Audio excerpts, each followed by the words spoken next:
So thank you for joining us, Allie. You're welcome. Nice to be here. So let's start with how did you get interested in medieval history? How did you become the medieval historian?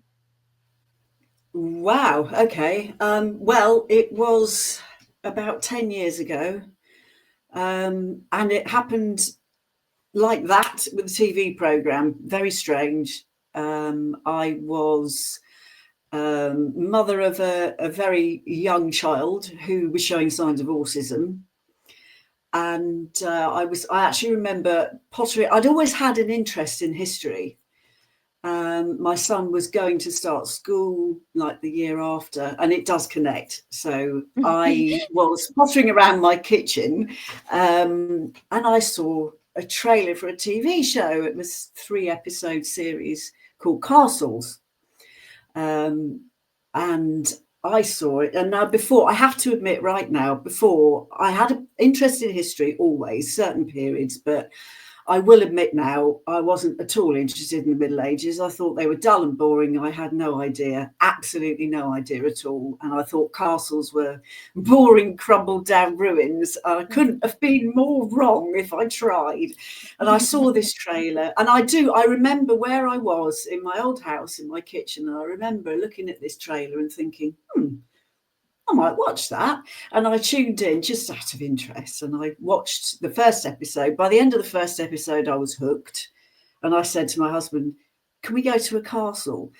And then the second episode was all about Edward I and his invasion of Wales, North Wales, where we are now, and his castle building project, which the castles here in North Wales that they call the Iron Ring, which he built to subdue the Welsh in the 13th century. They are a World Heritage Site now. So they're some of the best castles in the UK, if not the best castles in the UK. And by the end of the second episode, I was saying, can we go to Wales? I really want to go to Wales and see the castles. And it went on from there.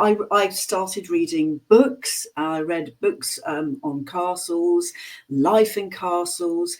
But then I discovered, it went out from there. I discovered all the characters, the colourful characters that built the castles, that lived in them, that ran them, the staff. I remember reading stories in some of these books that I just couldn't believe. They were jaw-dropping, and I would read them and I would say, you couldn't make this up. You could not. Who needs fiction when you've got stories like this?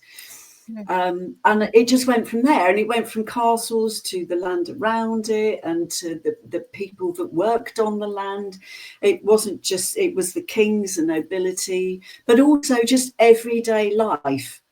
I became fascinated with a day in the life in the Middle Ages of just ordinary people, or a normal day in the life of a castle when it wasn't at war. And everything I found was just in glorious technicolor. It made the whole period come to life, and I hadn't realized how much the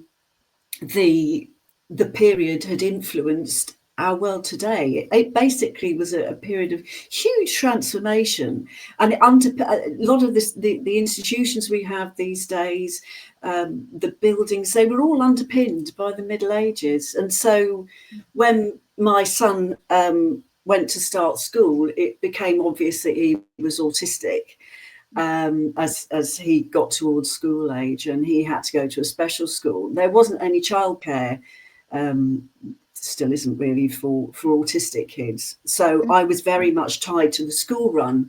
So I wasn't able to really realistically go back to work as I had thought I would. And so I decided, well, I've got this massive passion that I've discovered with the Middle Ages, so I think I'll do a history degree. So I did, and I did a history degree instead. And I've never looked back. I've just never looked back. Well, to be fair, when you go to a castle without any understanding of what it was about, the people, it is kind of boring. It's just rocks and rubble. Yeah, it so is, absolutely. It's really the history that makes it interesting, right? Very much so. Very much and so. before we got started, you started to tell me how you started the blog. Can you tell a little bit about that? Yeah, well, I mentioned that, my favourite, or some of my favourite castles are what now constitutes the Iron Ring in North Mhm. Wales. And they are a series of castles that Edward I built after he'd invaded Wales in the 13th century to subdue the Welsh and bring them under his control. And that was, in those days, you did that by building castles. Mm.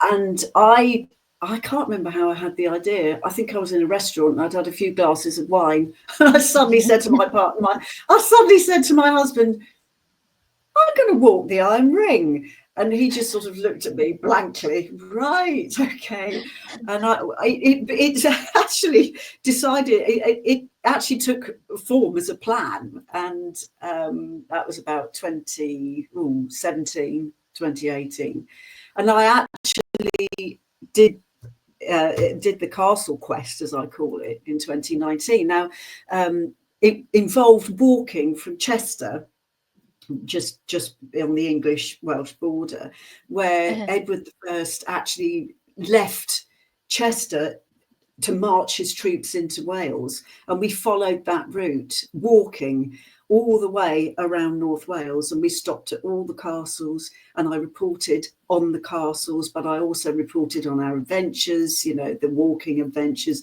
I mean, we're talking, it's 70 odd miles. And I also told in stages. I do a post every day, and I started this blog just to follow the castle quest. And every day I was posting. I did an episode of, it was a heck of a saga. It's a real good story. And I did the story of the invasion and how the castles came to be. And as I went all the way around, and it was a most fantastic 2 weeks. It really Mm. was. And I only did the blog for that. And then afterwards, I had a lot of contacts saying, don't stop, don't stop. So I just carried on with the blog, and I did a medieval quest later on in that year. I decided I'd do a quest to look into mead and the history of mead, and it went on from there. And I'm still doing it. How many years on from 2019? But it's been good. It's been good fun. So did y'all stay in like hotels or abbeys, or where did you stay? Did you camp? No, we didn't camp.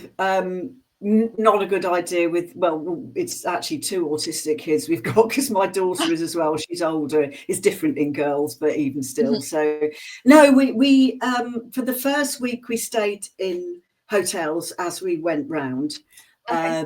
And then in the second week we returned to a cottage that we'd stayed in before, in not far from Carnarvon, because that was a bit further over, you see, and we used taxis and what have you to get to the Mm. points that we'd left off the previous day, and we just walked the whole of North Wales, and it was wonderful. I got to know the place intimately, when Yeah. you do, when you walk it, you do. But it was probably one of the best holidays ever.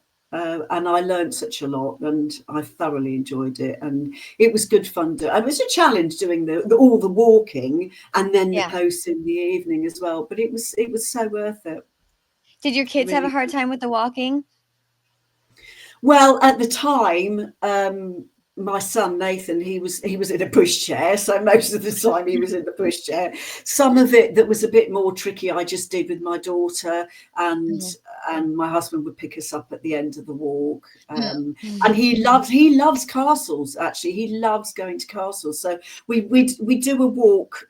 Sometimes one day it would take, because the castles were placed um, roughly about a day's march apart, so that if one of them came under siege, you could get a garrison quickly from another one of the castles Mm. to help out to defend the castle. So sometimes it would take a couple of days, sometimes you do it in one day, but then we would have the next day just exploring that castle. Mhm. And he loves it. I don't know why, but he thoroughly, and he's learnt a lot as well. He can identify a fireplace, which in a ruin is pretty good, because it's a hole in the wall really with the flue. Oh, He uh-huh. can Yeah, he can identify a well. He understands what the castle keep was. So we all learned a lot from that. So yeah, it was a bit of everything, but it worked. It worked really well. That sounds so wonderful. I want to do that now. Yeah, it's So good.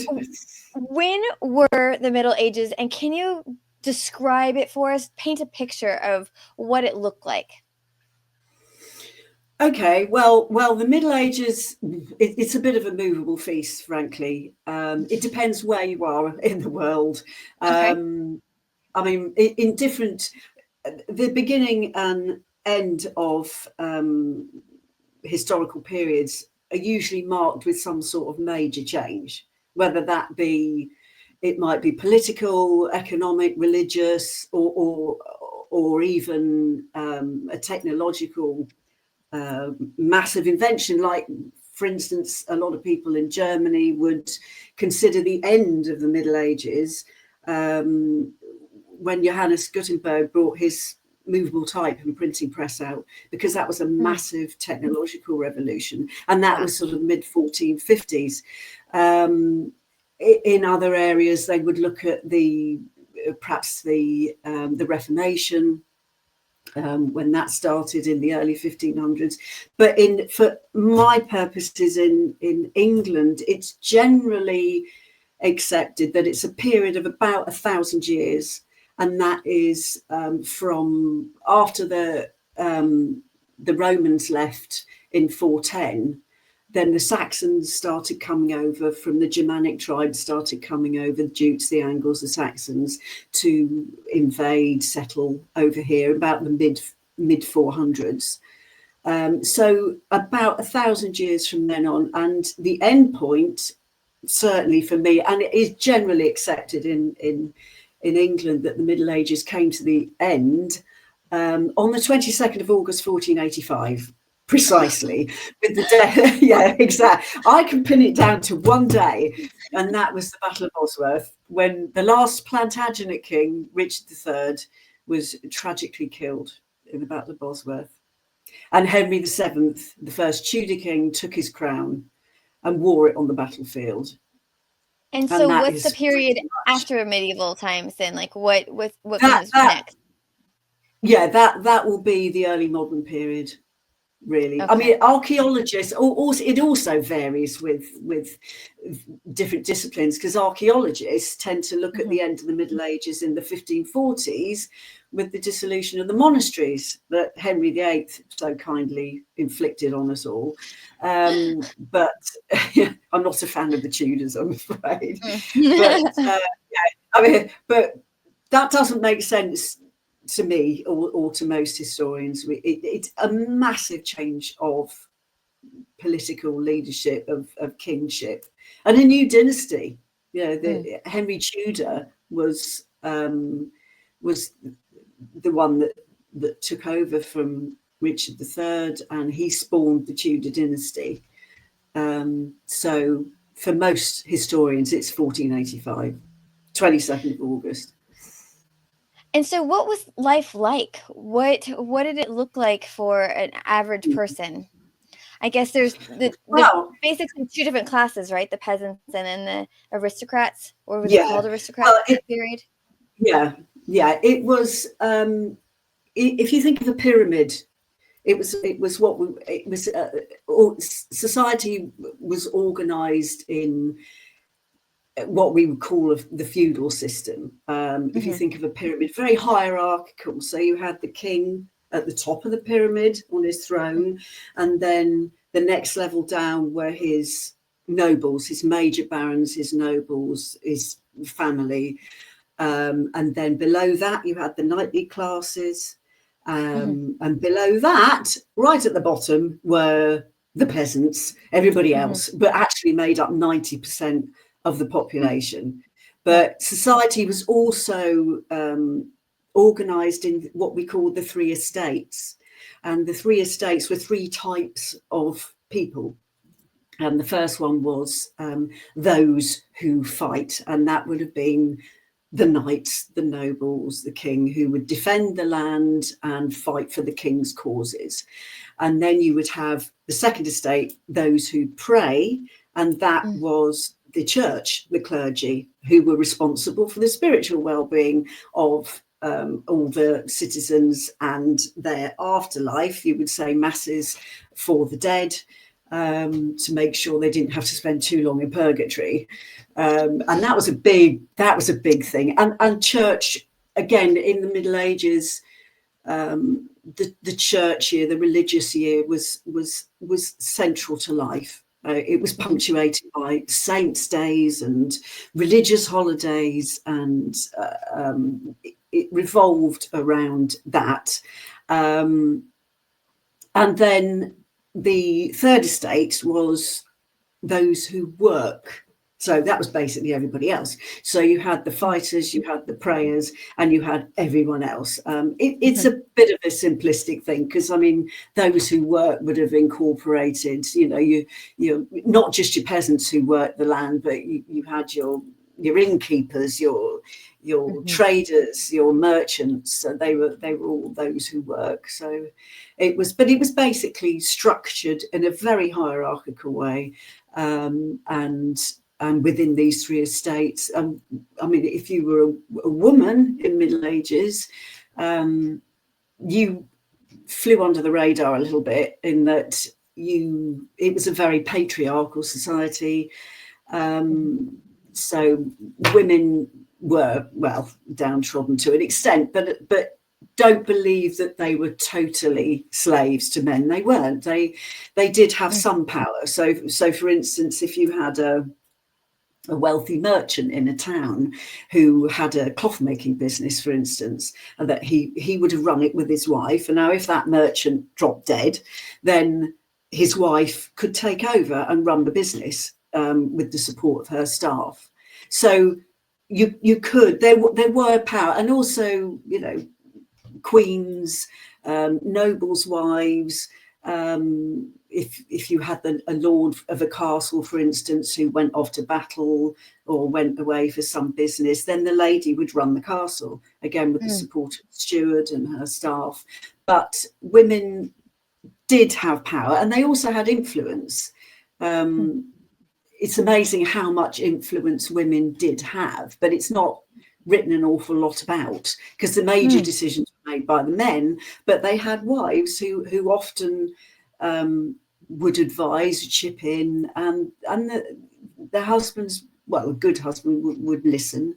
I've recently read a book as well about Edward the First's daughters, and he had the 13th century king, and he had 5 daughters, and they would intervene on behalf of people working for them or their favorite friends, and he would listen to them, and he would make decisions, accordingly. So women did have power, and they did have influence, but it was more beneath the radar. And women also, canny women, knew how to navigate the system to get what they wanted. So they did have agency, and they did have some power and influence. But that's good to hear. It was a patriarchal society, though. There's no getting away from it. So it was good. One of the things that you mentioned was that the life really revolved around the agricultural cycle, as opposed to today. Can you talk to us a little bit more about that? Yes. I mean, it did revolve around the agricultural cycle. I mean, the growing of crops and farming, harvesting was crucial to life in those days. You didn't have big supermarkets, and you couldn't just go and buy something that you didn't have to hand. A bad harvest could mean the difference between life and starvation. So the agricultural year was pivotal. It could influence all sorts of things if the weather was bad. We had a mini ice age in the Middle Ages, and that brought all sorts of problems. So, take heed, global warming. Yeah. And climate change is not always good. Yeah.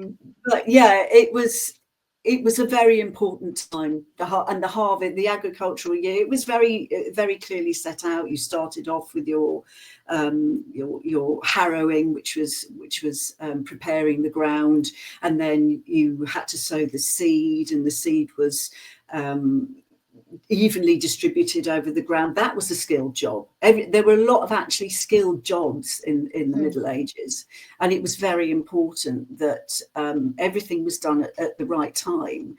Because, I mean, for instance, if you were too late with your harvest, if you left it too late, or you didn't get the work done on time, the crops would be vulnerable to the rains, and you'd face starvation. So it was really important that timing was kept to, and that everybody did their job, and people cooperated. Communities all cooperated with each other, and that's one of the things I love about the Middle Ages, is that there was so much more community focus and pulling together. It's almost like World War II blitz spirit, only year round, all the time. And everybody would come together for the common good. Right. So Because yes, it was very important. because if the harvest was not successful, everybody starved. So it was basically everyone help or everybody starves, right? Yeah, pretty much. Yeah. But they would have, and this is where the traditions would come in, because at certain points of the agricultural year there would be big celebrations. We'll go into that later, but there would be points in the agricultural year where it would be marked perhaps beforehand with a ceremony or an occasion. For instance, that there were 2 harvests in the medieval year. And the first one was in June, and that was the hay harvest, and that was very important. The hay harvest was very important, cutting that grass, getting it into dry, because that was the hay that would feed the animals over the winter, sustain the breeding animals over the winter. So that was important to get in. So yeah, the haying first harvest was preceded on the 24th of June by the feast of St. John the Baptist. That had pagan roots. It was involved fire. Now, fire is very important right back through time immemorial to the dawn of time. People would be sent out to collect bones and rubbish, and they would build this massive bone fire and light it, and that was said to ward off evil spirits and dangerous dragons that were roaming around at that time. And you get boys going out into fields with brands and waving them around to ward off these pesky beasts. It was a big celebration. They would light also, because we're talking, end of June, so it's summer solstice time. They would light a great big cartwheel on fire and roll it down the hill, and that would symbolize the sun having reached the top of its apex in the sky, and then it was starting to go downhill now towards the winter months, and that would symbolize that. It was also considered good luck to jump over the fire, which I wouldn't try. Don't try this at home. It was supposed to be, presumably, if you got out the other side alive, it was good luck. So I wouldn't recommend that at all. But the fire has ties to much older traditions. There were a lot of fire festivals. I mean, if you go to May, you have Beltane, the Celtic festival of fire, and it had practical functions. It would keep you warm. It would give you light, and you could cook over it, and it offered you a degree of protection, say, because well, if you're all huddled around the fire, you're not likely to get attacked by wild animals so much. So it was seen as, it was also spiritually, it was seen as a bridge between the living and the world of the gods, or the world of the fairies, the other world. It was seen as a bridge between worlds. And it was also seen as a symbol of renewal. I mean, the sun is a big ball of fire in the sky. And fire was seen as a symbol of renewal, like when the sun comes back, we get the growing season. But also, I mean, if you think of the phoenix, of course, the phoenix was a mythical bird that lived for 600 years, and then it built its own funeral pyre, jumped on it, and then arose again. It was reborn from the ashes, and that's a fire myth as well. So fire, and very linked with sun worship, and fire is a big part of folk festivals and celebrations. When the Christian church came in, they looked at it as, instead of this pagan belief of sun worship, they looked at it as representing the light of Christ banishing the darkness. So a lot. This is where we get the Christian festivals overlapping or being overlaid. Yeah. So you've got a lot of that. How did John the Baptist get attached to that? Well, it's all part of the when the Christian church came over in the 6th century. Of course, all these missionaries were sent out to convert as many people as they could. Most people were pagan in those days still. And so to make the new religion attractive to the wider populace, they had to think about how they could still allow them to have their festivals, their celebrations, but they Christianized them instead. And so you get the midwinter revels, which were very pagan. You get the midwinter revels, of course, they put Christmas on top of it. So it became a mass for Christ instead of the pagan Yule, like that's what it originated as. But midwinter festivals were usually a celebration of the return of the sun in anticipation of the growing season, and to cheer everybody up in the darkest months. So they put Christmas over that. And I mean, another one would be Imlok, which was 1st of February, the beginning of February. Imlok actually, it was the pagan festival, and it actually means in the belly. So it means basically the world is pregnant with spring coming. It's coming. It's on its way. And the Christian church imposed Candlemas on that instead.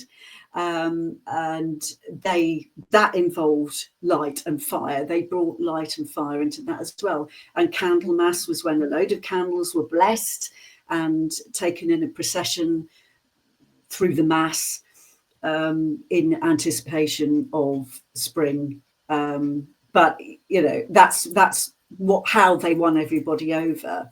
And St. John the Baptist was another one of those. It would have been, you know, a folk celebration of the beginning of the first harvest. But all the they didn't like all the symbolism of fire and sun worship and all this, so they thought, well, look, we'll Christianize it. If we give it a saint, then it's more palatable. They can still carry on celebrating, but we'll celebrate a Christian saint instead. It's very smart.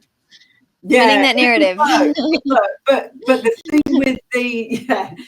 the thing with the folk festivals, now the best thing is that they suppressed whatever they could, whatever customs they could, or, as I say, they overlaid them with Christian ones. But some of them they couldn't. Some of the customs were so deeply entrenched in the pagan way of life that they the pagan people, the ordinary people, wouldn't let go of them. And so the Christian church either ignored them, well, mostly they ignored them. They tried to dissuade people, and they did sort of fade eventually. But a lot of those hung on in the form of superstitions and customs, and folk festivals. And it became, these parts became that they wouldn't let go of. They became folk fun, basically, and they they got absorbed into the everyday people, and they were still trotted out at all the different celebrations. So our customs and traditions are a real mix mash of ancient things like fire and light, celebrating the light. We've got all kinds of things which we'll get onto, but they hung on and kept their roots in all the festivals that were Christianized. So it's a mix mash of both. Yeah. And so you were describing the Festival of St. John the Baptist, but then there's another harvest period. What was that one? Yeah, well, that was the main harvest. Yeah, the hay harvest was more to the earlier part of summer, but the main harvest was what really mattered. It started off. It was August and September was the main harvest, and it started off with Lammas Day, and Lammas Day was the 1st of August. Lammas comes from the Saxon for loaf mass, and it was a festival of the first fruits of the harvest. A loaf would be baked from the first grain cut, and it would be taken into church and blessed. But it's funny how it's hung on to the Saxon name. But it's also, and this is where the two merge, it's also, it comes, the name also comes from the Celtic god Lugh. Because in the Irish language, Lunasa is August. And the god Lugh represented the sun and light, and they would have this Lammas Day to represent the first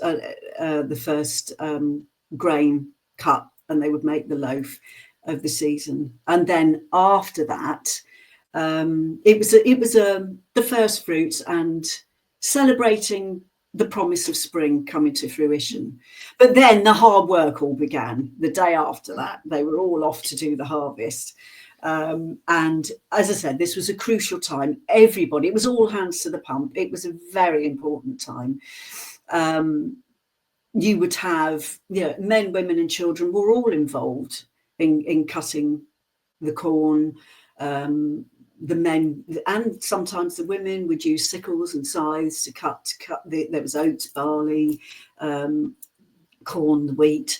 It all had to be taken in, and you'd even have children gathering fruits and feeding chickens, doing jobs that the adults would normally do. And even looking after younger children. Everybody had their part to play, and you'd work from dawn till dusk. You'd have a short break in the middle. It was back-breaking work. It was very heavy manual labour. And also the Lord would conscript labourers on his land to farm his own harvest, to gather his own harvest in. So there was not only the peasants gathering their own crops in, they had to spend a certain amount of time on working on the Lord's harvest as well. And it all had to be gathered up, collected into sheaves and taken into the barn for processing, threshing and drying out. So a massive amount of work throughout August and September. But towards the end of the harvest, right at the end, they started to relax a little bit. And, when it got to the last bit of the last field, they might relax and start having a bit of fun. The last stand of corn might be cut by a nominated young lady, or they might put it together in a sheaf, and the men would throw their sickles at it until it fell over. And whoever knocked it over won, or they might have a race to see who could finish their line first. So things started to relax a bit towards the end of the harvest. I remember hearing something along the lines of that the summer that school children get is because of the harvest period, or because children were needed for farming purposes. Is that correct, or does that line up with what you know? Well, yes, I expect it would to an extent, bearing in mind there weren't, the vast majority of the people in, I said 90% were classed in the work lower orders of society. A vast majority of people in the Middle Ages lived in the countryside and worked in agriculture, and there weren't the schools there. There were some monastic schools. There were a couple of schools in town, but it cost a lot of money. So most kids were partly educated at home, but because you were expected to stay within your status, within your level of status. So if you were a peasant, your children would be peasants as well. And most of your education would be bringing up the children to carry on your work. So you would learn the skills that you would need in future life as a peasant farmer. So there weren't really the schools. So I think I suppose that a part of that education would have been taking part in the harvest, because they were going to have to take it over eventually anyway. But I suppose you could see a link with harvesting, because I mean, let's face it, August, which is it the same over there? Because here it's August is the holidays, it's the school holidays. So I suppose maybe later on in history, when there were more schools, perhaps that was the case. But it would certainly add up, wouldn't it? Yeah, it would certainly make sense. But then. One of the things I read when we were on your blog was that they had sometimes they would have a harvest doll. Can you? Oh yes, that's right. Yeah, no, that's right. Yeah, they did. Again, this was breathe a sigh of relief, because the harvest was done. It was finished at last, and there was the last sheaf of corn was decorated like a harvest doll, and it was carried into the church with great ceremony and lots of singing and merriment. It was drenched in water, and then it was kept to replant into the soil for next year, to bring good luck, to symbolize and to encourage good luck in the next year's harvest. But yeah, that actually was the forerunner of our corn dollies. Have you heard of corn dollies? I don't know whether you have them over there. I don't think, I mean, not today, but I remember going to look at the villages, historical villages, and they showed you how to make, I guess it was the material that comes off of the corn, the outside, the sheath. Yeah, you weave it. Yeah, you weave it together. Yes, yeah. Well, I remember going to a craft fair many years ago when my daughter was little, and we met a lady there who was weaving corn dollies, and it's very sad because she told us she was the last person in the region who made corn dollies. And they're these usually little things, but they are kept, if you find them these days, they are kept as a symbol of good luck, and that ties into that harvest doll. But that doll would be ploughed back into the soil, as to bring luck for the next harvest. So it does link to the corn. It's a shame that we've lost so many of these customs, and I do think it's really sad. But yeah, that it was very symbolic of good luck, and we've got one somewhere that I think we picked up from probably that craft fair actually. But that was the beginning of the relaxation part, because the hard work had been done. And then the harvest home, is that what it was? The harvest home. Yeah, the harvest home. That's right. The harvest home was a massive party held by the Lord for all his tenants on his land, and it marked the end of the harvest, and everybody could kick back and relax. No more hard work. Well, at least not on that scale for a while. And there was the hall was decorated. There was feasting, the ale flowed. There was singing, shouting, lots of revelry, lots of bawdy behaviour. You could just basically kick back and relax. And sometimes a nominated peasant from the Lord's land would be, or a group of them would be summoned to sing the harvest home into to welcome in the harvest at the beginning of the party, and that marked the end of the agricultural year. So the next was back to the harrowing again, which was when you were preparing the ground for. But it was some backbreaking work. But this is the thing. One of the things I love about the Middle Ages is that people worked hard. They worked really hard. They worked together. But they played hard as well, and they played together hard. So it was a time, in some ways, it was a time of extremes. But I think in a good way, really. I can't help thinking that we've lost something in that. I think we've lost something along the way of that communal activity and that pulling together for the greater good. Yeah, that reminds me of... we don't have Amish in our area, but I remember I lived in Ohio for a little while and learned that the Amish come together anytime anyone needs a barn built. And so from all over the area, all the families will come together and they'll build the barn together as a community. And it's a very gratifying thing. And you don't even, I mean, instead of like having to beg people or pay someone, all these people come and give their time because they know when it's your time that you need something, that they will all come and help you build it as well. I really liked that tradition. And I agree. I think that we've lost that because we're kind of all in our own spaces. And we do have gatherings. We do have fall festivals, but it's not the same gratification, right? Because we haven't put in that hard work. Someone else, we're just going to take some pictures with some pumpkins, right? That's right. Yeah, it is. I mean, over here, well, you see the whole harvest thing.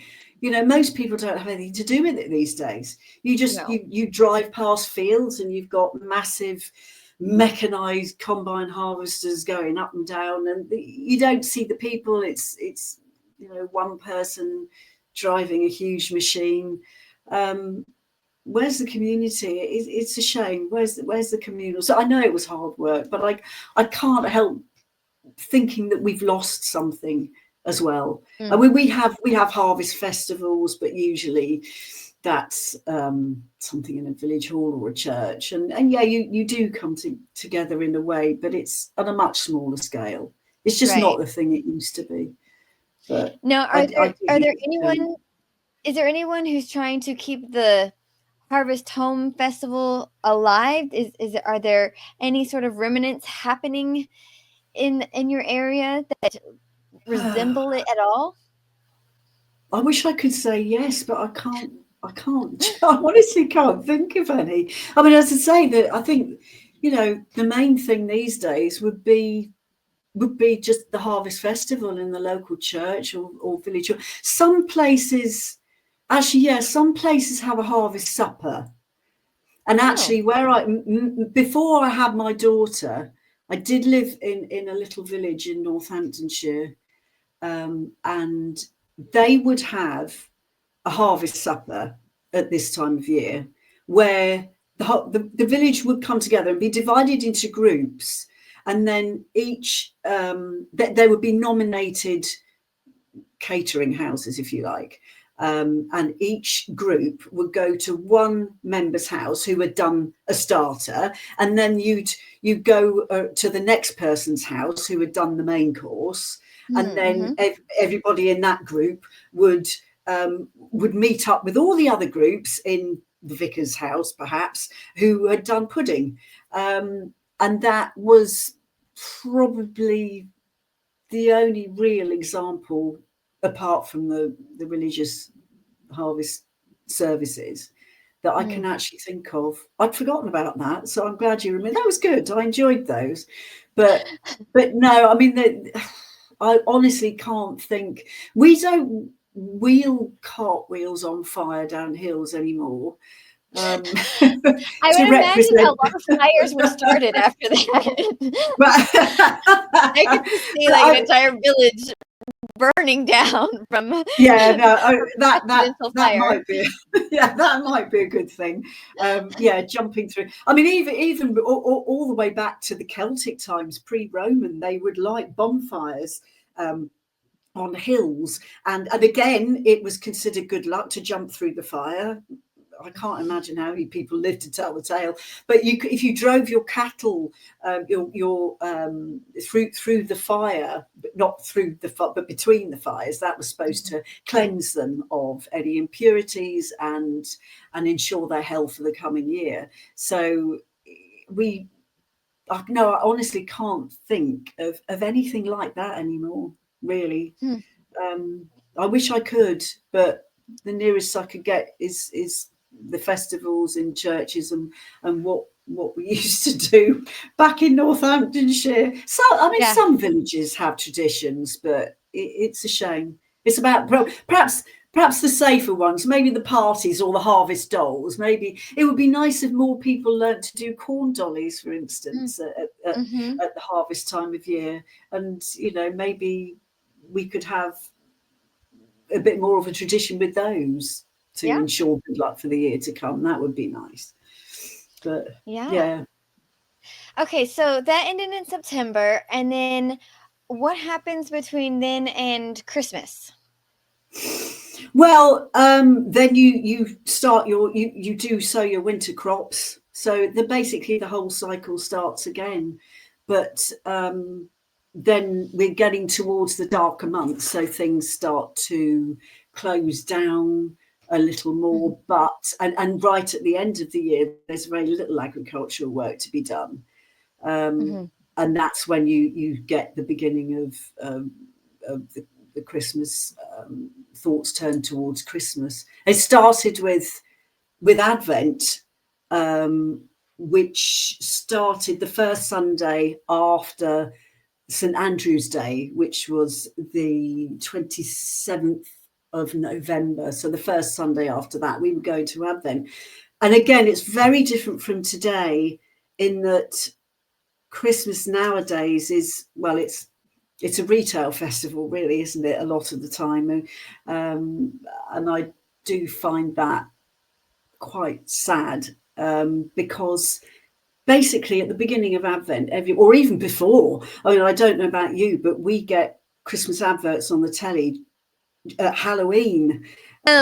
So we have Thanksgiving in between Halloween and Christmas, and so there is a little bit of that. So like some people try and focus on Thanksgiving, but some people directly after Halloween will start putting out Christmas decorations just to elongate the celebration. Too early. I tend to resist it for as long as I possibly can. I mean, I'm having to start thinking about it now because there's so much to do. Yes. But the Christmas adverts have been around for ages, but Advent, of course, we all have chocolate Advent calendars now. And basically, you get into December and all the parties start, don't they? You've got all the massive Christmas decorations, you've got all the feasts, everybody's eating mince pies. But in the Middle Ages, it was the opposite. In the Middle Ages, Advent was a time of fasting, quiet reflection, contemplation, penance, because Advent or Adventus in Latin means the coming or the arrival. So they were preparing themselves for the arrival of Christ. So Advent was a period of fasting. It was the opposite. You closed down. You didn't do any of the partying. That was reserved for the Feast of Christmas. And in Advent, you had 3 days a week when you had to fast. Wednesdays, Fridays, and Saturdays were what was called Ember Days, and you weren't allowed to eat meat. You weren't supposed to have dairy. You had one meal a day, and that was either fish or vegetables. You weren't allowed conjugal rights.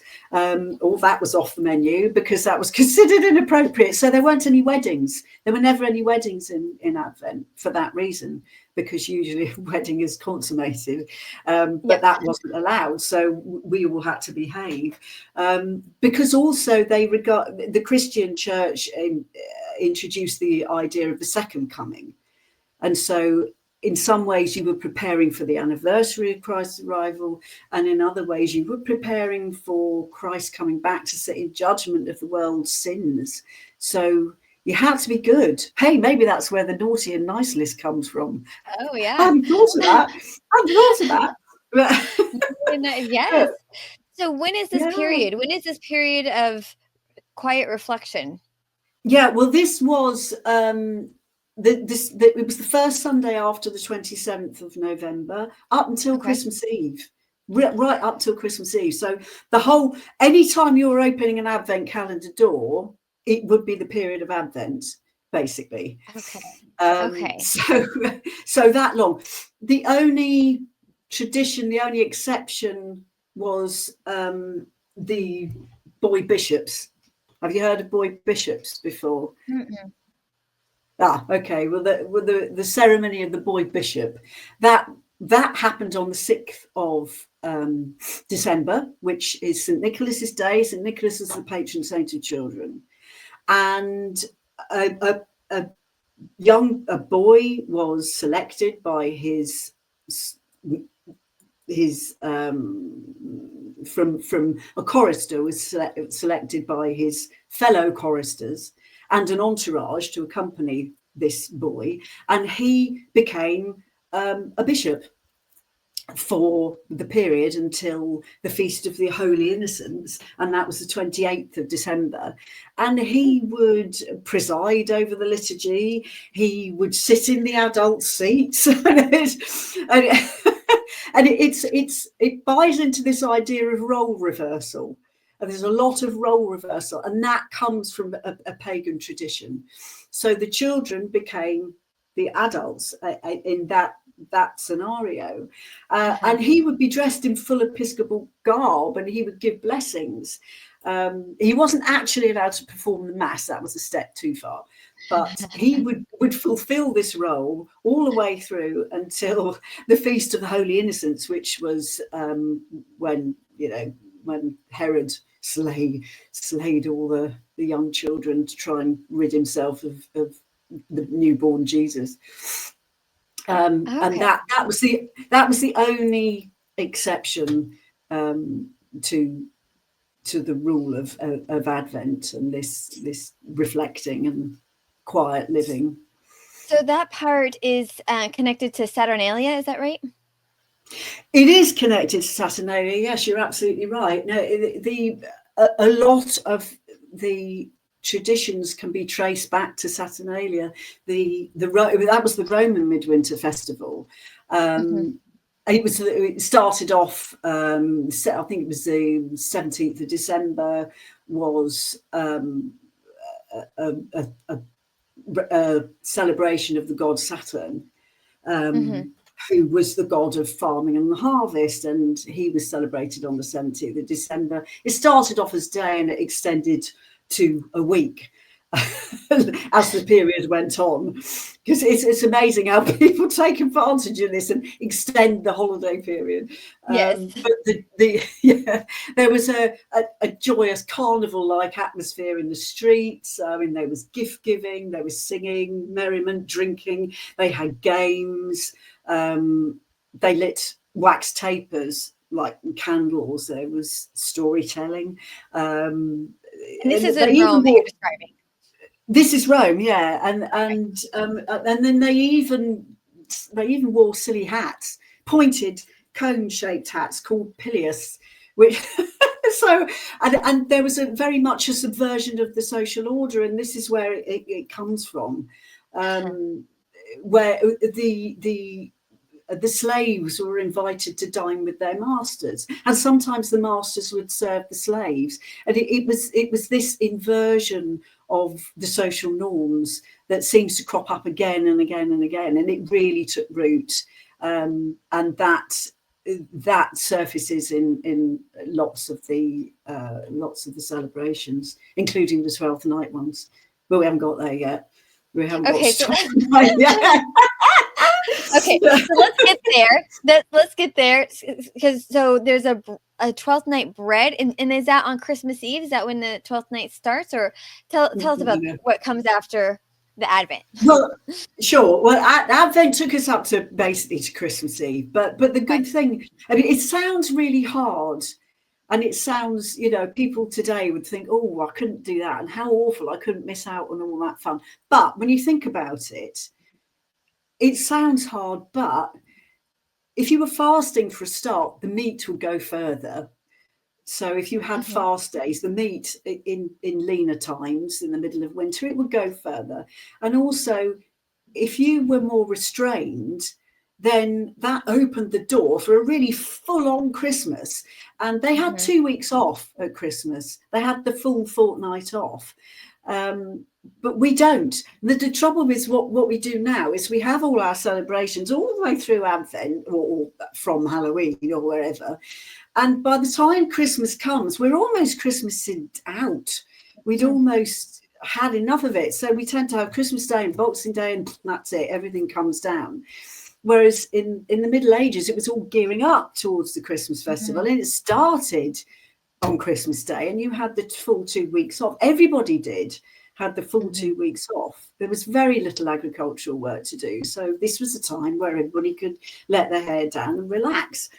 And it's a shame that we don't have that now. But everybody's back to work, aren't they? Usually the day after Boxing Day. But yeah, so it opened the door for a full, proper Christmas festival. And you had your big Christmas feast on Christmas Day, and there were immense celebrations because Christmas and Easter were the two biggest celebrations in the Christian year. But now, would you celebrate? Go ahead. No, sure, go ahead. Yeah. Would you celebrate with your family, or would you go to the Lord's Hall, or where would those festivals happen, or where would those feasts happen? Yeah, well, the Lord was obliged to give his tenants Christmas dinner. Sometimes you had to take your own plate and your own knife. They didn't have forks, but they might have to take their own knife. They might have to take some bread, but the Lord provided a meal for them. Yeah. So there was a bit of that. There was the whole of the castle staff would come together and celebrate. There would be, and obviously the family, there'd be a massive Christmas feast.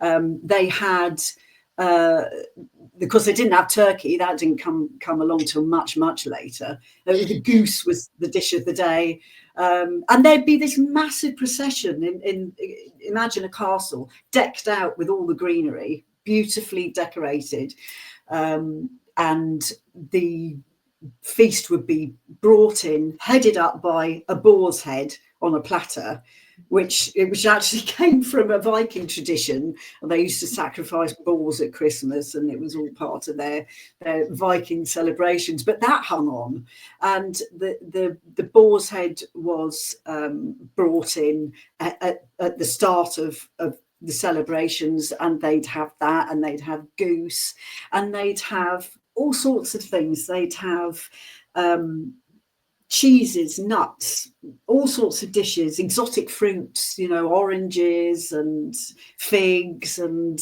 they'd have pastries, and they'd have several different courses. And the sweet was mixed in with the savoury. They didn't really distinguish sweet and savoury. So you'd have a load of dishes brought out, and there would be a bit of everything in it. And then that would be taken away, and another load of dishes would be brought in.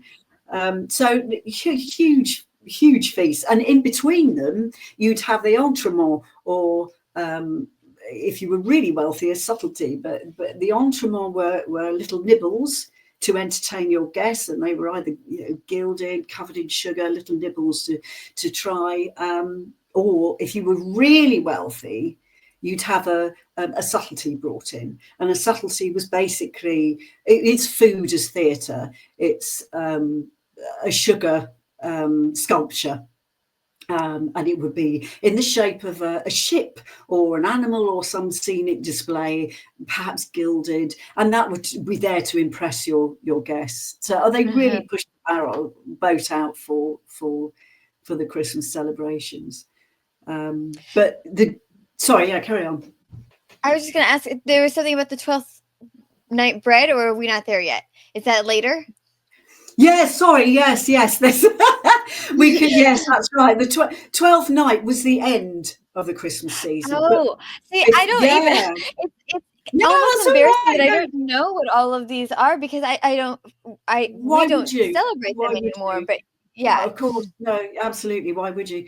Yeah, no. Christmas went on for the traditional 12 days. Brilliant.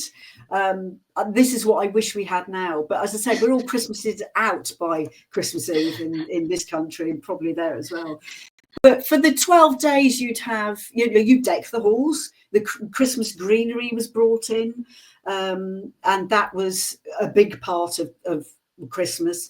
The bringing in of the greenery. You'd have holly, you'd have evergreens. Holly was. It was all pagan. Christmas greenery was all pagan, but what the church sort of accepted it they had to accept it, because this is one of the things the pagans wouldn't let go of. So they accepted holly, and holly became the crown of thorns on Christ's head. So and they said that the holly was the wood that the cross had been built from. So holly was allowed into churches. All right, we'll take that. Ivy, on the other hand, holly was considered very male. Ivy was female. It would be, because ivy had to cling on to something to grow, and it was weak. It was a symbol of weakness, because they climb up trees for support and up the side of buildings. So that was female and weak, so that had to stay outside. So that was just left to the peasants. The peasants would still take it into their house, but the church didn't like that, and they also they tolerate it, but only outside the church. But the worst thing was mistletoe. And mistletoe was, the church did not like mistletoe, because it had a lot of pagan beliefs attached to it. Mistletoe was the hardest to take into the Christian tradition, and they just didn't buy it. It was too pagan. There was too much flirtation around it. There was too many myths.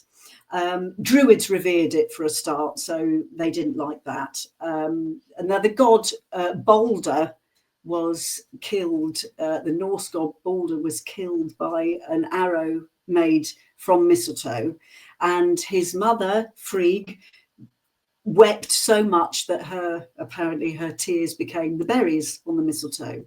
And she stood under this tree where the mistletoe was growing, and she kissed everybody who passed in peace. And she asked that people just meet under this mistletoe and kiss in peace and remain friends. So that's where that came from. The church didn't like that. In the end, somebody came up with an idea, trying to get the church to accept it. Someone came up with the idea that it wasn't holly that the cross was made from, but mistletoe. There was a tree once called mistletoe, and they built the cross from this mistletoe, and the mistletoe plant had been so ashamed to be associated with the death of Christ that it shriveled and it cut itself off from the earth. Of course, it's a parasite, and it turned into a parasite, because the mistletoe obviously it grows on trees and it doesn't touch the ground. So it cut itself off from the ground, and it just ended up a wizened little parasite growing in trees, because it was so ashamed. But it didn't catch on. That didn't catch on. So mistletoe never made it. But again, it got incorporated into homes and castles in the form of the kissing bough. And the kissing bough was greenery. It was a beautiful spherical wooden shape, all decorated with greenery, with mistletoe underneath it. And the kissing bough was hung up in the halls and as part of the celebrations. So it was domestic, but not religious, the mistletoe. This is also great. Okay, and then during this time, they did storytelling and riddle verse, which I would love for you. We're starting to run a little bit long, so yeah, can sure. you choose one of your favorite riddles, and we'll tell the answer at the end. But this was a common thing that they did, right? Yeah, it was. We're going back in time now, fast reverse to the Anglo-Saxon era, and imagine coming into a mead hall. Imagine coming into one of the palaces of one of the Saxon kings, say Edwin from Northumbria, and his wonderful palace of Yevering. They were all wood constructed, but they were brightly coloured, decorated, wonderful big fire in the middle. Of course, there was no telly or anything other entertainments then, so they made their own.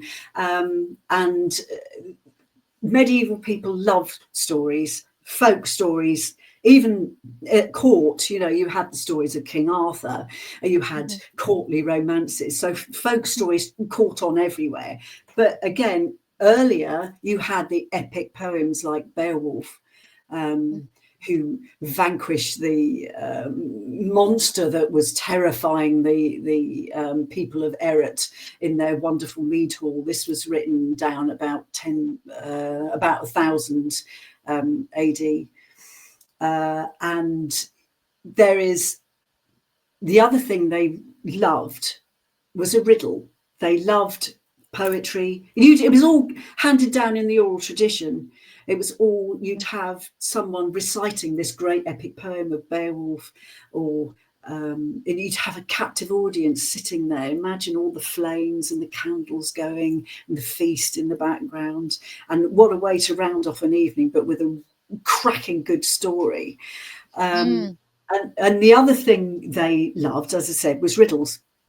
Now there is a book in Exeter Cathedral, a manuscript called the Exeter Book, and it's the oldest, largest and best preserved anthology. It's the only real thing of its kind of Anglo-Saxon verse. They loved poems, they loved elegies, sad stories of wandering dispossessed knights who lost all their people through conquest, and their lord had been slaughtered, and he's looking for another knight, and he's grieving, and so there was a lot of that.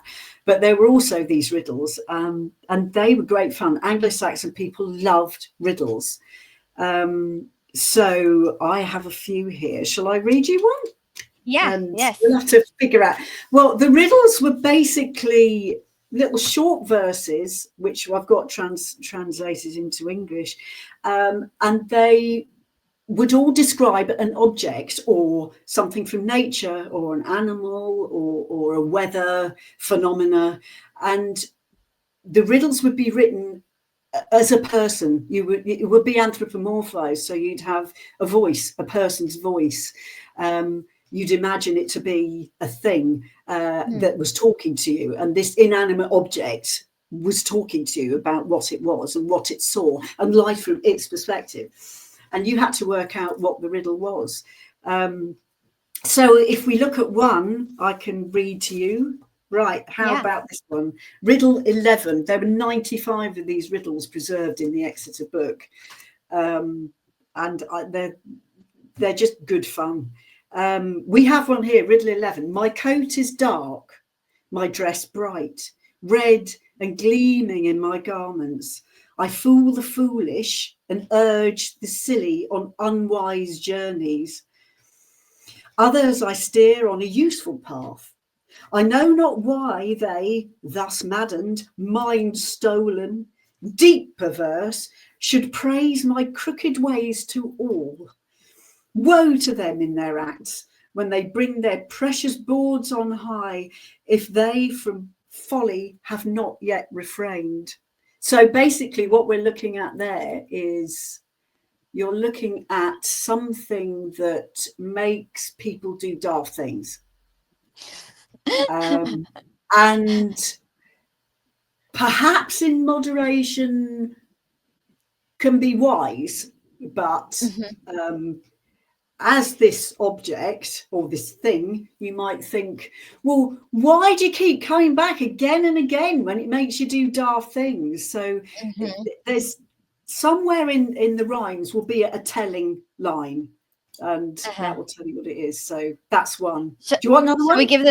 Shall we give them the answer, or do you want to wait till the end so they can think about it? It's up to you. You say, what do you think? Let's go ahead and give them the answer right now. You want to give them the answer? Okay. Yeah. Well, the answer is wine. Because when you think about it, I fool the foolish and urge the silly on unwise journeys. So basically, you get drunk and do daft things, which I always relate to. Some things never change over time. Exactly. Right, yeah, let's do one more. Do one more. Okay, right. Well, I have here, let me see. Okay, this is a good one. Listen for the telling phrases, because they'll be so I'm going to put my glasses on for this. I can't see. There we are. Right, that's better. Sorry. Okay, riddle 5. This is riddle 5. I am an exile, iron wounded, blade battered, battle sated, sword weary. War I see often, fight foes. I fear no comfort or help comes for me in cruel strife before I am wrecked among warriors. But hammered blades hack me, hard-edged, hate-sharp handwork of smiths strike me in strongholds. I must say, for a crueler clash, no cure was ever found by folk in their fields which could heal my wounds with herbs. But day and night, through deadly blows, the sword's wounds widen my flesh. So we have here something presumably that is used in battle. But I won't say more. What throws me off on this one is I'm an exile. Because a lot of there are some there are very telling lines in it, but the I am an exile kind of threw me. Do you know what that one's about? That I did find hard to fit into it, but I suppose at a push you could say that I suppose you could say that once they've run the course of their usefulness, they're discarded. Maybe that's the only thing I can think. But the clues are sort of iron wounded, blade battered. It's obviously not organic because herbs can't heal my wounds. And basically, the more I'm in battle, the more I get hurt, the wider my wounds get. So hammered blades hack me. That's the sort of thing that are the real clues. Yes. So, and should I go ahead and give the answer? I like this one too. Yeah, the answer is a shield. So put the shield up. It's been battered and bruised in battle, and I suppose once it was damaged to a certain degree, it was probably useless. So it would have been thrown away. Because shields weren't. It would have to be smelted, right? Or could it be like remade? Not really, because shields were actually wood. They weren't metal. So the clang, clang, clang that you see in so many films, that's not right. No, they were actually largely wood, mostly pieces of wood with leather on them, or some of them were coated with leather. They were painted, of course, with heraldry as well. So yeah, once they were pretty strong, very strongly made, but once they've been damaged beyond a certain degree, and this one does certainly sound as though it was. I mean, it would have had to have been exiled, I suppose. It would have had to have been replaced. Oh, that makes more sense to me now, because I just imagine reforming it out of metal, but I guess that would not be really possible with a wooden shield. That's right. Swords, yes, swords could be reformed and polished and made good, but shields less so. So that's probably where that comes from. Now, since you've done a lot of research on this time period, have you taken up any traditions yourself from these medieval customs and their traditions and Yeah, beliefs? What have yeah, you incorporated?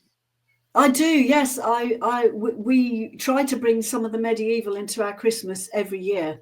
And we bring in the Christmas greenery. We go out to the woods, we cut greenery down, and we bring that in. So that's one of the things that we do: fresh greenery.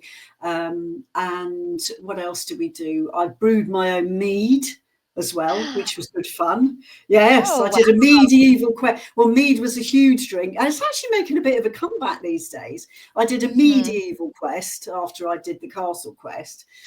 And I looked into the history of mead, and that was absolutely fascinating as well. It really was. And part of that quest was we decided to brew our own mead. We decided to give it a go, and it's really good. And we drink some of that every year, so we bring that in. What else do we do? Storytelling around the fire. There are medieval ghost stories, so and I know ghost stories are a tradition anyway, so we do that too. Now, some of the games that we played, they played a lot of games in the Middle Ages. They had a board game called Nine Men's Morris.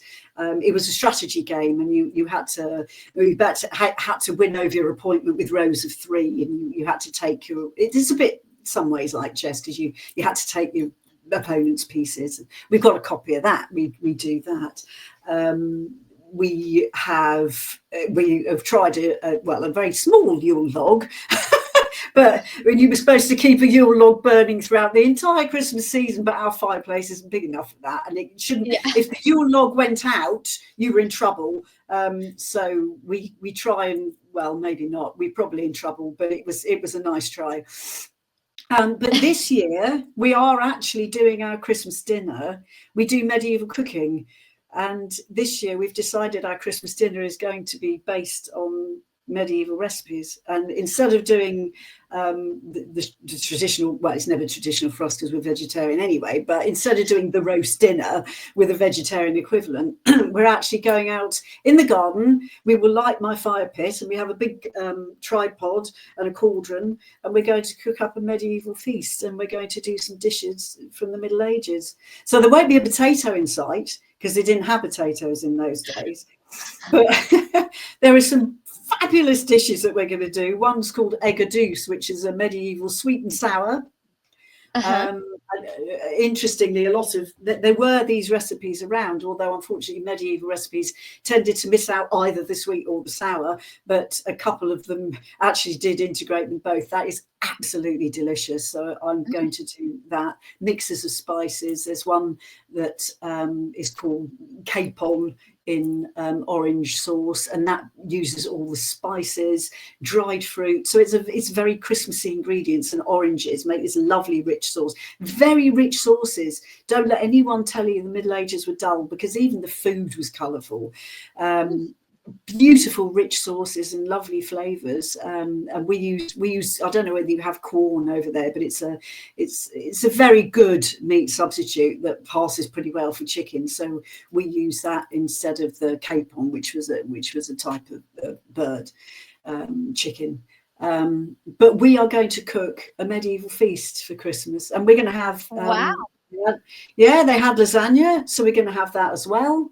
The Normans brought sort of macaroni cheese and lozenge, as they called it, which was like lasagna. It was pasta. They didn't have tomatoes, but they did pasta layered up with butter and cheese, and they had a little stock and baked in the oven. And that was the Normans brought that over. So we're going to have a really nice medieval feast. So we do something medieval every year.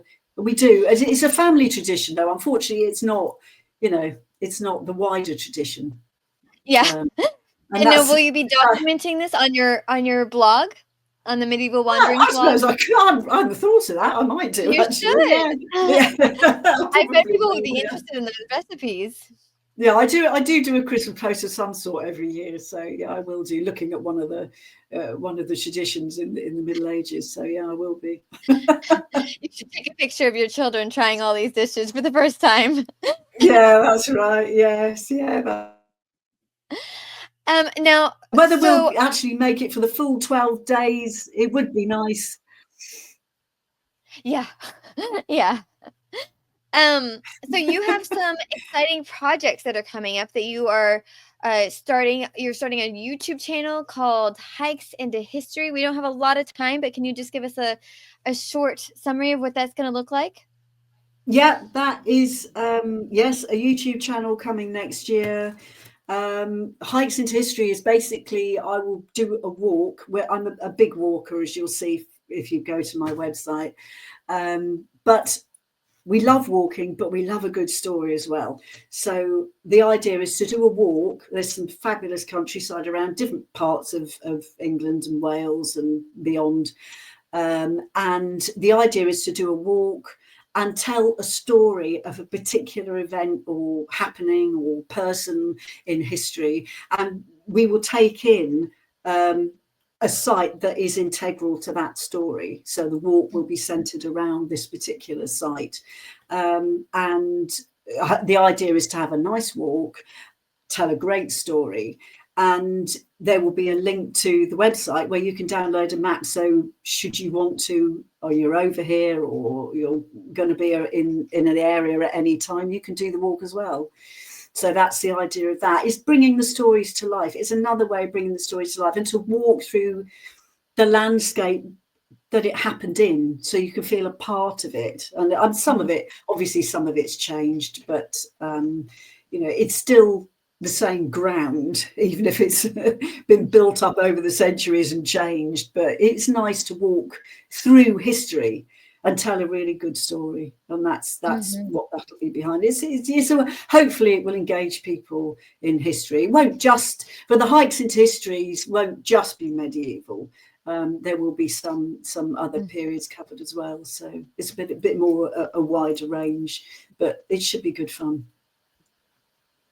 And now, do you have that YouTube channel already? Will we be able to share it with our guests, or is it not created yet? It's a watch this space. It's coming next year. Okay. Yeah. So keep an eye on the website if medievalwanderings.com, Okay.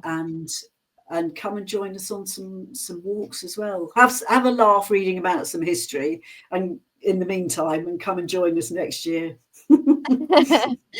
Well, we've come to the end. Is there anything we've missed that we haven't covered? I know there's so much, but is there something that you wanted to mention that you didn't get a chance to? Well, I suppose very briefly, 12th night, end of holiday, the night before, 12th night before all the decorations had to come down, big party, and that's where your bread comes in. But that's the origins of Christmas cake. It was a 12th night cake, and inside was hidden a bean and a pea, and whoever found the bean was the king of the bean, and whoever found the woman that found the pea was the queen of the pea, and they were nominated peasants to oversee all the revelries on the last night. Huge bash to celebrate the end of Christmas. So yes, that's where your 12th night comes in, and then the day after, all the decorations had to come down. That's so cute. I really love that. Yeah. So Christmas cake actually started as 12th night cake. That was the 12th night. So that was the end of Christmas holiday, before all the peasants had to go back to work. So yeah, what we need is a proper 12-day holiday. We need the 12 days of Christmas back. We do. Because you're right. Especially when you're a parent. Christmas is exhausting. By Christmas Day, you're just like You're tired. Worn down. You're burnt out. Worn Absolutely. down. If you did it the medieval way, you wouldn't be. Yeah. You could enjoy it. We'd probably be worn down by the 12th night, though. Well, yes, but in a good cause. Yes. It's all worth it. Absolutely. Well, thank you so much for joining us, Allie. You're very welcome. Lovely to talk to you. Thank you. And thank you, folksy folks, for joining us on this medieval harvest Christmas episode. What do you think about harvest? Have you ever thought about it before? What it took to bring in the harvest, or what we've lost with the loss of the communal harvest gathering? Like I said before, all of her links, well, I guess her blog will be up on our website with the show notes, and our blog, our website is www.fabricoffolklore.com, and you'll be able to find her link, and potentially when her YouTube channel comes up, it'll be up there as well. If you enjoyed this episode, make sure that you're sharing it. Share it with your friends, with your family, with your best friend. It helps when we get recommendations, people pick it up and love it. Give us stars and write a review. That's so helpful. We appreciate you for following us, folksy folks. And until next time, keep the folk alive.